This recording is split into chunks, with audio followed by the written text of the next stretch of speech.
Ең алдымен бізге берілген 8-ге 8 сантиметрлік тор көзімізді алып, яғни осы жасыл матамызды алып, үстіне 4,5-ға 4,5 сантиметрлік квадрат ақ матамызды алып, оң бетімен беттестіріп қойып аламыз.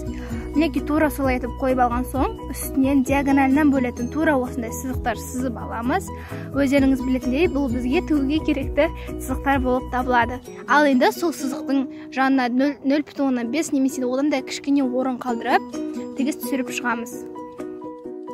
Ал мінекей құрметті көрермендер, мен өзім айтқандай, тура сол сызықтың екі жанына екі сызық түсіріп алдым, яғни екі рет тігіс түсіріп шықтым. Енді сол екі тігістің ортасын бір-біріне тигізбестен кесіп шығамыз. Ал мінекей біздің тура осындай үшбұрыштарымыз дайын. Ендігі кезек тура осылай етіп, қайтадан бір бұлай етіп сызық сызып, тура осындай тігіс түсіріп шығуымыз керек. Мінекей біздің тігісіміз дайын. Ендігі кезек қайтадан дәл ортасынан бөліп аламыз.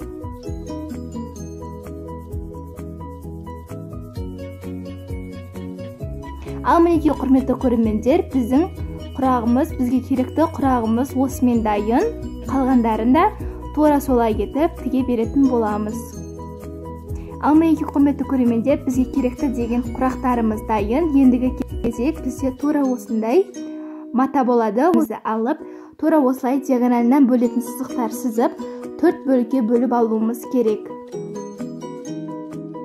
Ал ендігі кезде сол кесіп алған маталарымызды алып, оң бетімен оң бетін тура осылай етіп беттестіріп, ақ матамыздың үстіне тігуге ыңғайлап алуымыз керек. Көргендеріңіздей схемада қалай көрсетілген, тура солай етіп тігетін боласыздар. Жасыл матамызды қойған кезде сіздердің маталарыңыздың 1 см немесе жарты сантиметр ұштары тура осылай етіп шығып тұрғаны дұрыс.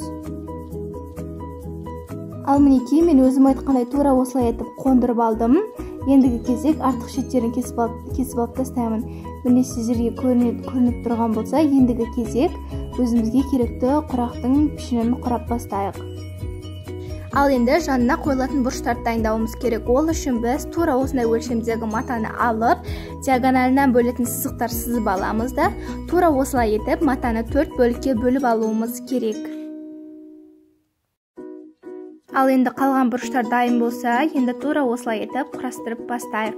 Мінекей көргендеріңіздей, мен жасыл бұрышымды да, ақ бұрышымды да өзім айтқандай кесіп алдым. Ең алдымен біз бастаған кезде тура осындай тырнақ құрақтарымыздан бастайтын боламыз. Көргендеріңіздей, тура осылай етіп астында тұрған екінші серігіне айналдыра қосып шығамыз. Ал одан кейін ортасында тұрған көзіне қосатын боламыз. Мінекей біздің екі жақтағы құрақтарымыз дайын болды. Мен өзім айтқандай тігіп алдым. Яғни 4 жағымызды түгел болды. Ендігі кезек осы төбеде тұрған бұрыштарды жанына қосып тігіп алуымыз керек. Яғни екі төбеде тұрған төбедегі мен астында бұрыштарымызды тура осылай етіп қосып аламыз. Ал мына ортасындағыларды өзім айтқандай көзіне қосып тігіп алуымыз керек. Мінекей бізде ортасы да дайын, төбедегі бұрыштары да дайын болды. Ал енді осы үшеуін түгелдей бір-біріне біріктіріп, қосып тігіп шығамыз.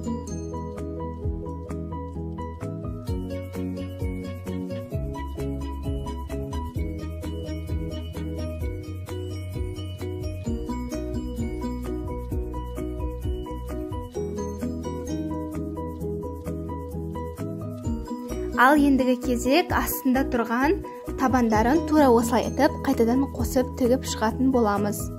Өздеріңіз көргендей 7,5 сантиметрлік тор көзді алып, диагоналынан бөліп алуымыз керек еді. Мінекей мен бөліп алдым. Ал ендігі кезек осыларды қондырып тігіп шығамыз.